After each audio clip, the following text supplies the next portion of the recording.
Բարև ձեզ հարգելի գործընկերներ, ողջունում ենք բոլոր նրանց, ովքեր հետևում են մեզ Armen Press լրատվական գործակալության մամուլի կենտրոնում այսօր հյուրընկալել ենք Առողջապահության նախարարի առաջին տեղակալ Լենան Անուշյանին եւ փորձագետ Առողջության համապարփակ ապահովագրության ներդրման հայեցակարգի մշակման աշխատանքային խմբի անդամ Սամվել Խարազյանին։ Այսօր մեր բանախոսները խոսելու են Հայաստանում ներդրվող առողջության համապարփակ ապահովագրության համակարգից, նախագիծը պատրաստ է, կխնդրենք ներկայացնել Տիկին Անուշյան, սկսենք ձեզնից, ինչ այն իրենից ենթադրում, ինչ խնդիր ենք լուծելու։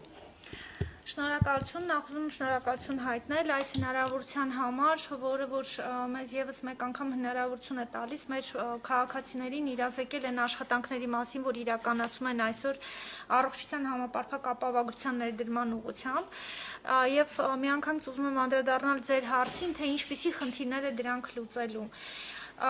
Իհարկե գնահատելի է, որ հենց մեր քննարկումը կամ ասուլիսը սկսում ենք հենց այդ հարցից, որովհետև հաճախ մարդիկ անմիջապես այլ հարցեր են տալիս, բայց մոռանում ենք, թե այսօրվա իրավիճակը ինչպիսին է եւ որն է այն իրավիճակը, որը որ մեզ դրդել է որոշակի քայլեր իրականացնել, աշխատել, որպիսի կարողանանք այդ խնդիրները լուծենք։ Ուրեմն ինչպիսի իրավիճակ ունենք մենք այսօր Հայաստանի Հանրապետությունում, ինչպես գիտեք, պետության կողմից որոշակի խմբերի համար ապահոված է ուրեմն պետական ֆինանսավորում բժշկական ծառայություններ ստանալու համար որոշակի հիվանդությունների ցանկ ունենք, որոնց համար նույնպես պետությունն է վճարում, սակայն բնակչության մի մեծ խմբի համար որևէ ձևով չի երաշխավորում այդ բժշկական ծառայությունների փաթեթի հասանելիությունը եւ մեր քաղաքացիները հաճախ ստիպված են լինում այն պահին, երբ որ իրենք հիվանդանում են, երբ որ իրենք ամենախոցելին են, այդ ժամանակ դիմել բժշկական ծառայությունների եւ շատ հաճախ այդ բժշկական ծառայությունները իրենց համար անհասանելի են լինում ֆինանսական հենց առումով։ Եվ ստիպված են լինում մեր քաղաքացիները դիմել ծայրահեղ քայլերի, դրանք պարտքեր են վերցնում, վարկեր են կամ անշարժ գույք են վաճառում, որպեսզի կարողանան իրենց հարազատի համար կամ իրենց համար վիրահատական կամ այլ բժշկական ծախսերը հոգալ։ Եվ տնային տնտեսությունների հետազոտություններն էլ են ցույց տալիս, մեր ֆինանսական վերլուծություններն էլ են ցույց տալիս, որ մարդիկ Հայաստանի Հանրապետությունում աղքատանում են շատ հաճախ հենց առողջապահական ծախսերի պատճառով։ Ոչ միայն աղքատանում են, այլ կարող են նաև միջին եկամտային խմբից տեղափոխվել ավելի ցածր եկամուտ ունեցող տնային տնտեսությունների ցանկ։ Եվ իհարկե մեր խնդիրն է այս ամենը հաշվի առնելով ֆինանսական պաշտպանվածությունը մեծացնել մեր քաղաքացիների։ Ինչքան էլ որոշ ծառայություններ այսօր հասանելի են, օրինակ նույն առողջության առաջնային պահպանման կամ պոլիկլինիկաների, ամբուլատորիաների ծառայությունները հասանելի են մեր բնակչության համար, սակայն հաճախ մարդիկ հասկանալով, որ այդ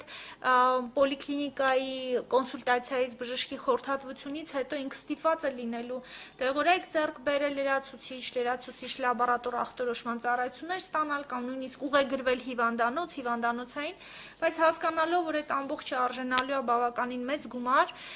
հաճախ մարդիկ չեն դիմում այդ ծառայությունների։ Դա է այն խնդիրները, որ ես փորձեցի շատ հակիրճ ներկայացնել, որոնք որ մեզ դրդել են իրականացնել աշխատանքներ այդ խնդիրների հենց լուծման ուղղված։ Եվ բոլոր այդ խնդիրները իհարկե հաշվի են առնվել այս հայեցակարգում, փակելով այն հիմնական ծառայությունների ցանկը, որոնք որ մարդկանց համար հասանելի կլինեն արդեն եւ մարդիկ ոչ թե կվճարեն հենց հիվանդության պահին, հիվանդություն ունենալու պահին, այլ կամ նրանց համար պետությունը ամբողջովին կֆինանսավորի այդ ծառայությունների հասանելիությունը, կամ եթե իրենք աշխատող են, ամսական իրենց կանխավճարներով կապահովագրեն իրենց առողջությունը։ Իսկ ինչ ծառայությունների մասին է խոսքը, ամբողջական սպեկտրն ենք փակում, թե կան բացառություններ։ Փորձել ենք այն բոլոր տվյալների վրա, որոնք որ այսօր հասանելի են մեզ, թե ինչպիսի դիմելություն ունենք, հիմնական են հիվանդացությունը, որն է, որ Հայաստանի մեր քաղաքացիները դիմում են ծառայությունների համար, այդ ամբողջ վերլուծությունները անելով փորձել ենք ձևավորել փաթեթ բժշկական ծառայությունների, որը մոտավոր 90-95%-ով ամբողջ սպեկտրը փակում է եւ ներառում է հիմնական այդ ուրեմն ծառայությունների փաթեթ ուզում եմ ուշադրությունը ձեր հրավիրել հենց անվանման վրա այս հայեցակարգի կամ համակարգի, որը որ համապարփակ ենք անվանել, համապարփակ նշանակում է բոլորի համար, այսինքն բոլոր խմբերին հասանելի դարձնել ծառայությունները եւ համապարփակ բոլոր հիմնական այն ծառայությունները, որոնք որ այսօր մենք կարիք ունենում ենք հասանելի դարձնել մեր բնակչության համար։ Շնորհակալ եմ, եթե կարելի մեզ բանախոսներ լսենք, նոր անցնենք հարցերի, միկրոֆոնները եթե տեղափոխելու խնդիր կա, տեղափոխեք։ Խնդրեմ, պարոն Խարազյան, կներկայացնեք ձեր դիտարկումները այս նախաձեռնության հետ կապված եւ իհարկե Տիկին Նանուշյանը նշեց կարևորությունը, թե ինչ խնդիր ենք լուծելու, որը կարծում եմ յուրաքանչյուրն է գիտակցում, բայց մյուս կողմից երկրում կան եւ թանկացումներ եւ աշխատավարձի բարձրացում չկա, բայց որոշակի աշխատավարձից պահվելու միտում է նկատվելու ամեն դեպքում, եթե սա ուժի մեջ մտնի։ Այստեղ խնդիր չեք տեսնում։ Այո, շատ ճիշտ եք եւ այս նախաձեռնությունը հիմնականում կապված է, ինչպես Տիկին Նանուշյանը նշեց, հիմնականում մարդկանց ապահովագրելու այն հիմնական ֆինանսական ռիսկերից, որոնք նրանք հանդիպում են իրենց ամենօրյա կյանքում որոշակի առողջական խնդիրներ առաջանալու դեպքում, որովհետև այսպես թե այնպես մարդիկ վճարում են իրենց առողջության համար, որոշակի ծառայություններ ստանում են հիվանդանոցներում, ես ստիպված եմ դրա դիմաց վճարել եւ այդ վճարները կատարվում են հենց ծառայություն ստանալու պահին, իսկ ապահովագրության համակարգը ինքը ենթադրում է, որ դու քո եկամտից որոշակի չափով կանխավճար ես կատարում ամսեկան եւ երբ որ ծառայությունը արդեն ստանալու անհրաժեշտություն կա, դու այդ ծառայությունը ստանում ես անվճար, այսինքն այս պարագայում մարդիկ ֆինանսական պատճառներով չեն հետաձգում իրենց ծառայություններ ստանալը, ինչը նպաստում է նաեւ նրան, որ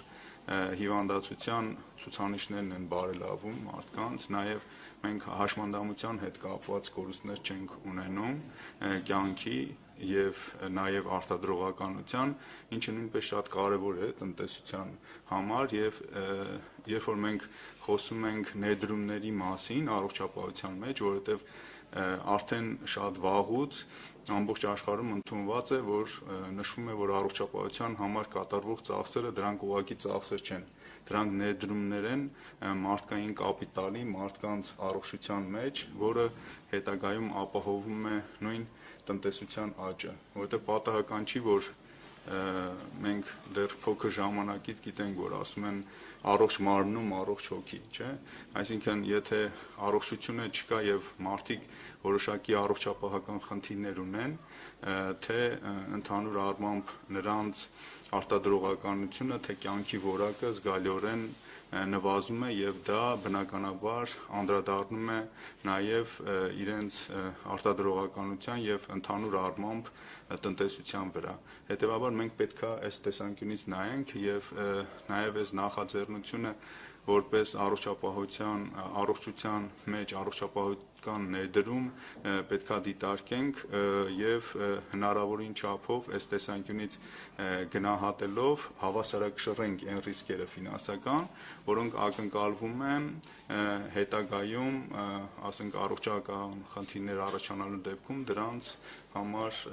ծախսերի կատարման։ Իսկ որպես փորձագետ մի քանի խնդիրներ կմատնանշեք, որ համակարգը գործնականում ներդնելուց կամ ուժի մեջ մտնելուց հետո ճիշտ կլինի ամեն դեպքում հաշվի առնել, որ սահուն լինի գործընթացը։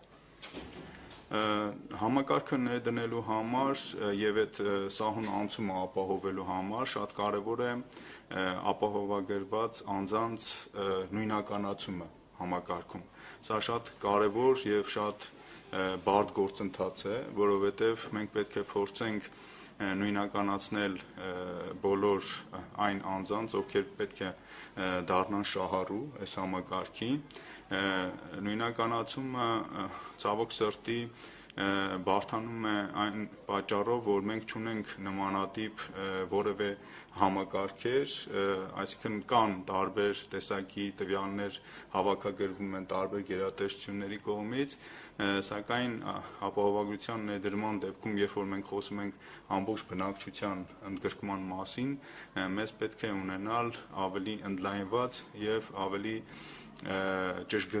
ճշգրիտ տվյալներ, այդ առումով նաև պետք է նշեմ, որ միգուցե այս համակարգի ներդրումը զուգակցվի ֆիզիկական անձանց եկամուտների պարտադիր հայտարարագրման համակարգի ներդրման հետ, որովհետև այս համակարգերի զուգակցումը նաև մեզ հնարավորություն կտա ավելի ճիշտ գնահատել եկամուտներից որոշակի ապահովագրավճարներ հատկացնելու չափերի որոշում կատարելու համար։ Այսինքն այստեղ անցումը ավելի սահուն իրականացնելու համար մեզ անհրաժեշտ են որոշակի քայլեր, որոնք մենք ամրագրել ենք եւ հայեցակարգի ընդունումից եւ օրենքի մշակումից հետո բնականաբար այդ բոլոր միջոցառումները փուլ առ փուլ պետք է իրականացվեն եւ ապահովի ավելի սահուն ներդրումը։ Շնորհակալ եմ, խնդրեմ ձեր հարցը։ Տիկին Անուշյան, դուք նշեցիք, որ գոյություն ունի արդեն փաթեթ։ Ես կխնդրեի թվարկել խնդրությունների ցանկը, որովհետև շատ անգամ դուք ասեցիք, մարդիկ սնանկանում են, որ շփոթական ֆունկցիաները մեջ չեն կարողանում քաղցկեր հիվանդության պատճառով։ Եվ նախ ուզում եմ իմանալ, արդյոք քաղցկեր հիվանդությունը ներառված է այդ ցանկում, բարդ վիրահատությունները ներառված են լինելու այդ ցանկում, ատամնաբուժական ծախսերը, որոնք ևս բավական թանկ են, ներառված են այդ փաթեթում, եւ բոլոր այն թանկ խնդիրները ներառված են այդ փաթեթում։ Դա մեկ։ Երկրորդ, ինչ տոկոս է պահվելու աշխատավարձներից։ Առաջ խոսվում էր 2-ից 6% հնարավորության մասին, այսօր դա արդեն ևս հստակեցվել է։ Ես կարելի է երրորդ հարցն տամ, մասնավոր սեկտորը արդեն իսկ ապահովագրված է շատ կազմակերպություններ, միջազգային անգամ պայմանագրեր ունեն միջազգային ապահովագրական ընկերությունների հետ, ինչպիսիք են օրինակ Signal եւ այլն, եւ բավականին լայն փաթեթ եւ լավ ծածկույթ ունեն։ Նրանք ինչ է լինելու այս ընկերությունների հետ, եթե սա դառնում է պարտադիր ապահովագրում, գործատուն կարող է պարզապես զրկել իր աշխատողի մյուս մասնավորից։ Դա արդյոք պատասխանը մեկ տարով հետաձգվել է գործարկումը, ես լսեցի, որ նախագիծը արդեն պատրաստ է 2024-ին թե 23-ին պետք է արդեն Նախագիծը իհարկե ինչպես գիտեք մինչև կորոնավիրուսային հիվանդության պանդեմիան մենք պատրաստել էինք մեր առաջարկը, սակայն այս համաճարակի պատճառով քննարկումները դանդաղել էին, բայց այդ ընթացքում իհարկե մենք լրացուցիչ աշխատանքներ իրականացրեցինք, վերահաշվարկ իրականացրեցինք, նոր մոտեցումներ ամրագրեցինք քննարկումների արդյունքներում եւ հայեցակարգը որոշակի փոփոխություններով հիմա էլ արդեն մտել է քննարկումների փուլ։ Իհարկե այս պահին մենք ներկայացնում ենք առողջապահության նախարարության կողմից մշակված առաջարկը, հայեցակարգը իր փաթեթով, իր մոտեցումներով, բայց դա չի բացառում իհարկե կառավարությունում քննարկումների կամ շահագրգիռ կողմերի հետ քննարկումների ընթացքում որոշակի փոփոխությունների հնարավորություն։ Եվ այն փաթեթը, որի մասին մենք խոսում ենք, կամ նույն տոկոսային հարաբերությունը, դրանք նորից բոլորը քննարկման ենթակա են։ Ուղղակի մենք այս հնարավորությունը օգտագործում ենք իրազեկելու եւ հնարավորինս լայն շահագրգիռ կողմերից իրենց եւ մտահոգությունները եւ առաջարկությունները հավաքագրելու համար։ Ինչ վերաբերվում է փաթեթին, փաթեթում մենք ներառել ենք, ինչպես նշեցի, արդեն համարյա թե բոլոր բժշկական ծառայությունները, որոնք որ այսօր իրականացվում են Հայաստանում։ Ստոմատոլոգիական փաթեթից որոշ մասներ գրաված է արդեն, բայց թանկարժեք ծառայությունները, օրինակ իմպլանտի տեղադրումը իհարկե փաթեթում չի ներառված։ Վիրահատական ծառայությունները ծառայությունները բոլորը ներառված են, բացի նորագույն տեխնոլոգիաներով, որոնք որ շատ անգամ նույնիսկ Հայաստանում դեռևս հասանելի չեն այդ ծառայություններից, բայց իհարկե օրինակ փաթեթում փոխպատվաստման ծառայություններ ենք ներառել, օրինակներ եմ ես ուղղակի ուզում բերել, որտեղ ամբողջ փաթեթը իր բոլոր այդ ախտորոշումներով անհնար է ներկայացնել, սիրտանոթային տարբեր հիվանդությունների բուժումը եւ վիրահատական բուժումը, մի խոսքով տարբեր ծառայություններ, որոնք որ այս օնկոլոգիա ուռուցքաբանությունը գիտեք այսօր արդեն իսկ որոշ չափով պետությունը իր վրա վերցրել է այդ ծառայությունների փակումը, բայց բաց է մնում օրինակ քիմոթերապիայի մասը, որը որ նույնպես ներառված է փաթեթում, մենք հաշվարկել ենք թե միջինում տարբեր հիվանդությունների բուժման ժամանակ տարբեր սխեմաների բուժման ժամանակ միջինում ինչքան է ծախսվում մեկ հիվանդի հաշվարկով եւ այդ միջին հաշվարկը դրել ենք փաթեթի մեջ։ Իհարկե նախատեսելով, որ հնարավոր է դրանից ավելի ցածրել հատկացումներ կամ պահանջարկ լինի դեղորայքի, հնարավոր է ավելի բարձր գնի լինի, բայց միջինը, որը որ պետությունը կփոխհատուցի, նույնպես հաշվարկել ենք եւ հիմք որպես դրել ենք։ Ուզում եմ նաև մեկ նոր քայլի մասին էլ ձեզ տեղեկացնել, որ մենք հաշվարկել ենք նաև առողջության առաջնային պահպանման օղակում հաճախ օգտագործվող քրոնիկական տարբեր հիվանդությունների ժամանակ դեղերի փաթեթ, որը որ նույնպես այդ դեղերի փաթեթը հասանելի է լինելու մարդկանց համար։ Իրականությունը, եթե մենք պարզ խոսքերով նկարագրենք, մարդիկ, ինչպես եւ սկզբում նշեցի, շատ անգամ գումար չունենալով հետագա դեղորայքի ձեռքբերման կամ այլ հետազոտությունների անցկացման հետաձգում են իրենց բուժումը եւ հետաձգելով հասնում են այն աստիճանի, երբ որ լինի դա քաղցկեղ, որը որ ուշացած էտապներով կարող է հայտնաբերվել, լինի դա օրինակ սիրտանոթային հիվանդություն, որը որ արդեն իր կողմնակի կարող է հանգեցնել ինսուլտի կամ ինֆարկտի, եւ հաճախ այնպիսի արդեն կարգավիճակով են հայտնվում հիվանդանոցներում, որը որ չենք կարող երաշխավորել, որ իրենք ամբողջությամբ կառողջանան, հաշմանդամ չեն դառնա կամ ընդհանրապես կառողջանան, այլ մահվան ելք չենք գրանցի։ Դրա համար այս ամբողջ փաթեթի հաշվարկման հենց հիմքում դրել ենք այն ծառայությունները, որոնք հնարավորություն կտան մեզ մարդկանց այդ իրենց տարբեր խնդիրների դեպքում ծառայություններ, դեղորայք ապահովելով կանխել նաև բարդությունների առաջացումը եւ հետազոտման, եւ դեղերի ձեռքբերման, եւ հետո եթե անհրաժեշտ է հիվանդանոցային բուժման համար։ Ինչ վերաբերվում է ձեր մյուս հարցերը, տոկոսային, ինչպես նշեցի, ուրեմն հայեցակարգը քննարկման փուլում է եւ այն փաթեթը, որը որ մենք քննարկել ենք եւ որը որ նույնպես նաեւ քննարկման առարկա է, այդ փաթեթի հիման վրա իհարկե հաշվարկներ արել ենք։ Այդ հաշվարկները կարող են մեզ փոփոխությունները կարող են որոշակի փոփոխություններ բերել քննարկումների արդյունքում եւ փաթեթի այս պահի դրությամբ իհարկե մենք հաշվարկել ենք, որ պետք է եւ գործատուն վճար կատարի, եւ աշխատողը պետք է վճար կատարի, եւ այն նախնական մեր այդ հաշվարկների իհարկե հիման վրա դա 3%-ի սահմանում է տատանվում։ Փաթեթի փոփոխությունը իհարկե կհանգեցնի այդ 3%-ի փոփոխության։ Օրինակ, եթե մենք ավելի ընդլայնենք փաթեթը, բնականաբար ավելի շատ պետք կլինի։ Եթե նվազեցնենք, շատ սահմանափակ ծառայություններ ընդգրկենք, իհարկե այդ գումարն էլ կնվազի, այդ տոկոսն էլ կնվազի, բայց ուզում եմ նշել, որ այստեղ այս ամբողջ փաթեթի ֆինանսավորման եւ իհարկե շահագրգիռ տարբեր մեր բնակչության տարբեր խմբերի ընդգրկման այդ որ հաշվի առնենք մասնաբաժինը, պետության մասնակցությունը ավելի մեծ է լինելու, քան ուրեմն մարդկանցից այդ կանխավճարների հավաքագրման մասնաբաժինը։ 3% գործատուն, 3% աշխատողը, ճիշտ ենք հասկանում։ Բայց ուզում եմ նշել, որ այդ հաշվարկները իրականացված է հիմք ընդունելով այն փաթեթը, որը որ առաջարկվում է, եւ ինչպես արդեն նշեցի, փաթեթը բավականին համապարփակ է եւ 90-95%-ով բոլոր ծառայությունները ընդգրկում է։ Եվ եթե հաշվի առնենք նաեւ ուզում եմ նաեւ մյուս ձեր հարցին նաեւ անդրադառնալ, մասնավոր այսօր ապահովագրական կազմակերպությունների մասնակցությունը, այս պահի դրությամբ իհարկե ամբողջ բնակչության եթե հաշվարկով վերցնենք, այդ մարդկանց թվականակը սահմանափակ է, ովքեր ունեն մասնավոր ապահովագրություն։ Եվ եթե մենք մտածում ենք ամբողջ բնակչության մասին, իհարկե, այդ խումբն էլ պետքա որպես աշխատողներ ընդգրկվեն այս փաթեթի մեջ, համապարփակ ասելով հենց դա նկատի ունենք, եւ իրենք էլ պետք է ունենան այն փաթեթը եւ այն հնարավորությունը, որը որ ստեղծվելու է համակարգի շրջանակներում։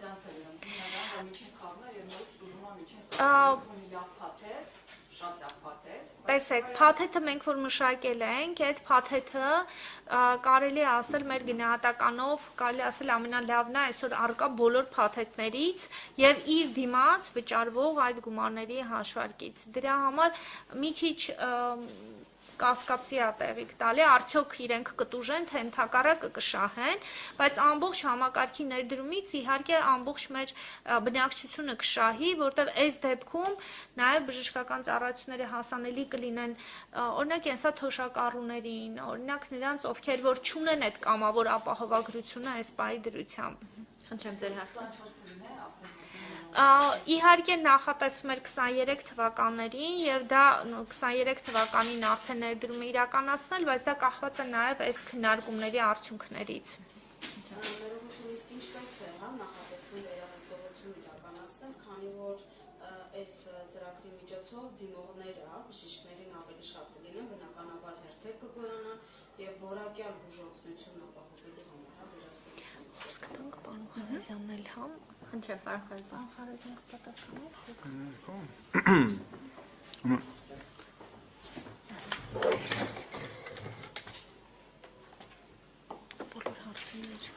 Նմանատիպ համակարգերի ներդրման ժամանակ սովորաբար միջազգային փորձը ցույց է տալիս, որ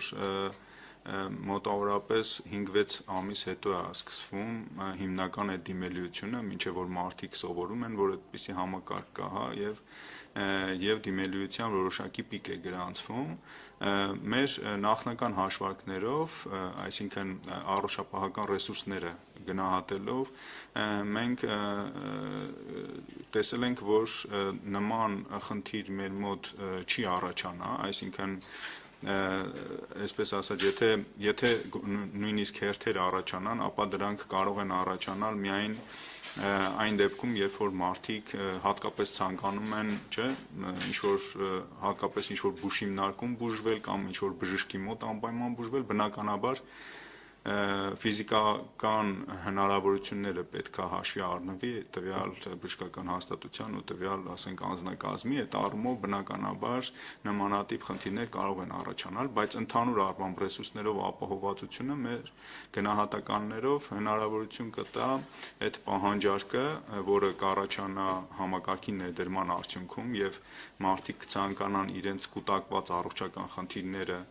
կփորձեն լուծել, համակարգը ի վիճակի կլինի այդ բոլոր ծառայությունները տրամադրել եւ սպասարկել բնակչությանը։ Շնորհակալություն, պարոն Խարազյան, իսկ այս համակարգի ներդրումը որքանով կօգնի այդ զարտուղի ճանապարհներով գումարների շրջանառությունը բժշկական հաստատություններով, նկատի ունեմ բացի այն, որ փաստացի պահանջվողը վճարվում է, առանձին նաև բժշկին է գումար տրվում, իհարկե մի կողմից դա մեր մշակույթն է, որը վատ է, դա ձևակերպում ենք բժշկին շնորհակալություն, մյուս կողմից էլ չեն բացառվում, որ լինում են դեպքեր, որ բժիշկն է ուզում, հիմա այս համակարգի ներդրմամբ կարող ենք այդ ուղղությամբ խնդրի մեղմացում ակնկալել։ Ուրեմն նախ ուզում եմ նշել, որ բժշկի ուզելը այսօր արդեն դատապարտելի է եւ դա որոշակի ձևով խնդրահարույց է, նույնիսկ այսօր, եթե դա նույնիսկ ասենք պետական պատվերի շրջանակներում է իրականացվում կամ չգիտեմ վճարովի սկզբունքով իրականացվելու, բայց ապահովագրության դեպքում նման խնդիրները, նման ռիսկերը բացառելու նպատակով մենք բժշկական ծառայությունների գները հաշվարկելիս նաև հաշվի ենք առել աշխատուժի իրական ծախսերը, այսինքն ոչ թե վերցրել ենք ուղղակի եւ հաշվարկել ենք, թե բժշկի այսօր գործող միջին աշխատավարձը հիմնականում պետական պատվերի շրջանակներում ստացող, այլ նաև դիտարկել ենք վճարովի ծառայություններից, թե բժիշկները ինչքան մոտավորապես եկամուտ են գեներացնում եւ փորձել ենք նաև արկա գնահատականների հիման վրա, որոնք մենք ունենք, հա, այդ ոչ օֆիցիալ վճարները, այսպես ասած, այդ գնահատականների հիման վրա նույնպես որոշակիորեն ճշգրտել այն աշխատավարձի չափը, որը հիմք է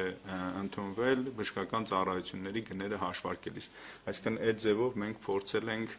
որոշակիորեն մեղմացնել այն ռիսկերը, որոնք հնարավոր է, որ նաև այդ համակարգի ներդրման դեպքում իրագործվի։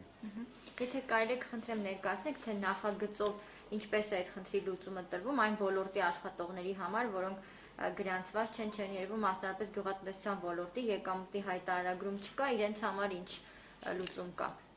Ուզում եմ նշել, որ դեռևս վերջնական որոշումներ այդ առումով չկա, բայց մեր կողմից ձևակերպված առաջարկում եւ քննարկումների ընթացքում հնչեցված առաջարկների հիման վրա, մասնավորապես օրինակ գյուղացիական տնտեսությունների մասով, որոնք իմ նշած խմբերում ընդգրկված չեն, հա, իդենտիֆիկացված չեն որպես օրինակ հարկ վճարող եւ նաեւ իդենտիֆիկացված չեն որպես պետության կողմից ամբողջությամբ սուբսիդավորվող, հա, որովհետեւ հաշմանդամներ եւ այլն դրանք արդեն մեր մոտ իդենտիֆիկացված են, այս խմբում ընդգրկված մարդկանց համար կան առաջարկներ, որ պետությունը առաջարկի նրանց ապահովագրվելու դեպքում որոշակի սուբսիդավորում, մասնավորապես օրինակ գյուղացիական տնտեսությունների համար կարող է դա շատ լավ խթան հանդիսանալ, որպեսզի գյուղացիական տնտեսություններում զբաղվածները գյուղացիական տնտեսության ընդգրկված ընտանիքի անդամները կարողանան մասնակցել այս համակարգին եւ մասնակցության դեպքում պետությունը որոշակիորեն կսուբսիդավորի։ Իհարկե դա վերաբերում է գյուղացիական տնտեսությունների այն անդամներին, ովքեր ոչ մի խմբում ընդգրկված չեն լինի եւ այսինքն համակարգերի կողմից եկամուտ որևէ չեն գեներացնում եւ ընդգրկված չեն հարկային ոչ մի տեղեկատվական համակարգերում եւ բնակչության սոցիալ-ապահովային խմբերում ընդգրկված չեն, որոնց համար պետությունը ամբողջությամբ սուբսիդավորում է ապահովագրական ծախսերը։ Շնորհակալություն։ Տիկին Նանուշյան, հիմա քննարկումների փուլն է նշեցիք, առաջիկայում ինչ է սպասվում, ինչ ընթացակարգ կա։ Ներկա պահին մենք քննարկումներ ենք իրականացնում մեր գործընկերների հետ, ֆինանսների նախարարության, էկոնոմիկայի նախարարություն, սոցիալական ուրեմն մեր գործընկերների հետ, որպեսզի այն բոլոր հարցեր են առաջարկները, որոնք որ ներկայացվել են, վերջնական ընդունելի կամ եթե փոփոխությունների պետք է ենթարկվեն, փոփոխությունների ենթարկվեն, որից հետո մենք հիմնական այս հայեցակարգային սկզբունքները վերջնական ունենալուց եւ եթե կառավարությունը հավանության արժանացրեց, ապա մյուս քայլով մենք մշակել ենք օրենքի նախագիծը, քանի որ հիմնական դրույթները պետք է կարգավորվեն օրենքով, սկզբունքները օրենքով, եւ օրենքի ընդունումից հետո բավականին մեծ աշխատանք ունենք անելու տարբեր ուղղություններով, այն մշակելու բոլոր այն մեխանիզմները, որոնք որ մենք հիմա խոսել ենք, դրանք ավելի իրավական կարգավիճակ տալու, ինչպես նաև այլ բոլոր փաթեթը, դեղորայքի ցանկ, ավելի մասնավոր գների վերահաշվարկը, եթե դրա կարիքը կա եւ այլն, բայց միաժամանակ նաև քանի որ մեր առաջարկով մենք ներկայացրել ենք կառավարման առաջարկ, որ պետք է իրականացվի պետական հիմնադրամի կողմից, պետական այդ հիմնադրամի ուժեղացման, նրա ծառայությունների եւ այլ հարցերի շուրջ պետք է կարգավորում։ Այստեղ պետք է նշեմ, որ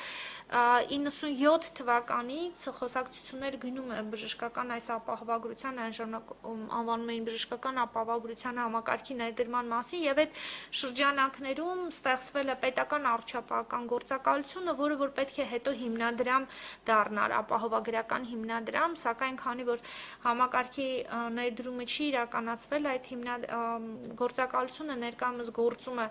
նախարարության կառուցվածքում եւ ստեղծված է իր ենթակառուցվածքները առկա են, որպեսզի եւ հիմա էլ իրականացնում է պետության կողմից ֆինանսավորվող ծառայությունների եւ ֆինանսավորումը, գնումը եւ եւ վերահսկողությունը մենք առաջարկել ենք, որ այդ նույն գործակալության հենքի վրա կստեղծվի նաեւ ապահովագրական ուրեմն հիմնադրամը, որը որ կկառավարի ծառայությունների գնումը, վերահսկողությունը, մեր սպառողների բոլոր ապահովագրված մարդկանց նաեւ խնդիրների վերհանումը, նրանց իրազեկումը, այդ բոլոր աշխատանքները ինքը կկատարի։ Այսինքն մենք բավականին մեծ աշխատանքներ, ծավալուն աշխատանքներ ունենք անելու, պատրաստվելու համակարգի ներդրմանը, բայց այսօրվա մեր քննարկվող խնդիրը ամրագրել այն բոլոր սկզբունքները կամ առաջարկները կամ փոփոխությունները, որոնք որ դրված են քննարկումների։ Շնորհակալ եմ։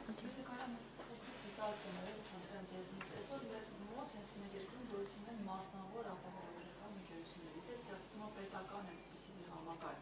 Այդ մասնավորի բիզնեսը ովքեր ասած չի։ Նախ պետք է նշեմ, որ այդ ապահովագրական կազմակերպությունները, որոնք որ այսօր մասնակցում են մասնավոր բժշկական ապահովագրության համակարգին, իրենք բացի այդ բժշկական ապահովագրությունից իրականացնում են նաև այլ ապահովագրություններ, ներառյալ նաև ԱՊԱ-ն։ Այդ մեկը, մյուսը, որ մենք այս բժշկական ծառայությունների փաթեթը, ինչպես նշեցի, մոտ 90-95%-ով ներառել ենք բոլոր ծառայությունները եւ մասնավոր ապահովագրականները կարող են, ինչպես շատ այլ զարգացած երկրներում, կարող են լրացուցիչ փաթեթ առաջարկել քաղաքացիներին, ովքեր որ կուզենան այ 100%-անոց փակեն իրենց այդ ծառայությունները, կարող են ապահովագրական փաթեթներ առաջարկել եւ քաղաքացիները ցանկության դեպքում, օրինակ ինչպես նշեցինք ստոմատոլոգիական ծառայությունների մասին, այն ծառայությունների, որոնք որ տարբեր կոմֆորտային ծառայություններ, օրինակ առանձին հիվանդասենյակ, կամ այն ծառայությունները, որոնք որ փաթեթից դուրս կլինեն, այսինքն իրենց համար նույնպես նախատեսում ենք այդ լրացուցիչ ծառայություններ, որոնք որ կարող են իրենք փաթեթով նորից շարունակել իրենց աշխատանքները։ Փաթեթից դուրս ծառայություններ մի երկու օրինակ կնշեք, պլաստիկ վիրահատություն։ Պլաստիկ վիրահատությունները, որոնք ոչ բժշկական ցուցումով են, դրանք ստոմատոլոգիական ծառայություններից նշեցի, որ որոշ մասը ներառված է փաթեթում, օրինակ երկու ատամի բուժում, պրոթեզավորում, ինչ ունենք ատամի հեռացում, մնացած բոլոր ծառայությունները դրանք փաթեթից դուրս են։ Ծառայությունները օրինակ ինչպես նշեցի, որ այն փոխպատվաստման մասով, օրգանների փոխպատվաստման ունենք պետության մասնակցության չափաբաժին, դրանից դուրս արդեն չի մտնում փաթեթի մեջ, օրինակ մոտավոր 30%-ը, եթե չեմ սխալվում, մենք առաջարկել ենք, որ պետությունը կֆինանսավորի, իսկ դրանից դուրս արդեն չի մտնի փաթեթի մեջ, եւ ասեմ, որ այս ամբողջը մշակվել է հաշվի առնելով միջազգային հաջողված փորձը տարբեր երկրների եւ ինչպես նաեւ համեմատականներ են տարվել իրենց փաթեթների հետ, բայց առանցքում հիմնականում դա մեր բնակչության հիվանդացությունն է, ինչպիսի հիվանդությունների համար են դիմում, ինչ խնդիրներ են ունենում մեր բնակիչները, հիմքում դա է դրված, բայց լրացուցիչ ուսումնասիրել ենք նաեւ այլ երկրների փորձերը իհարկե։ Շնորհակալ եմ շատ, հարցերը սպառվեցին, ավելացնելու բան եք։ Ես ավելացնեմ մասնավոր ապահովագրության մասին, քանի որ խոսք գնաց, ուրեմն մասնավոր ապահովագրությունը մեր երկրում գործում է 2002 թվականից սկսած, եւ եթե մենք դիտարկենք այս վերջին 20 տարիների ընթացքում, այն ծավալը, որը հիմա իրենք ապահովում են, դա շատ չնչին է, ընդհանուր առողջապահական ծախսերի մեջ մոտավորապես 6-7 միլիարդ հատուցում է տարեկան, երբ որ մենք առողջապահական ծախսերը մեր մոտավորապես 700 միլիարդ է, այսինքն տոկոսային առումով դուք կարող եք տեսնել, թե ինչքան չնչին է։ Ընդգրկվածությունը նույնպես, այսինքն որպես ապահովագրված շահառու, նույնպես շատ փոքր է, եթե վերցնենք առանց սոցիալական փաթեթի շահառուների թվաքանակի, որտեղ իրենք ուղղակի իրականացնում են հատուցման գործառույթ, այսինքն այդտեղ ապահովագրության գործառույթ չի իրականացվում, եթե այդպես վերցնենք, մոտավորապես աշխատողների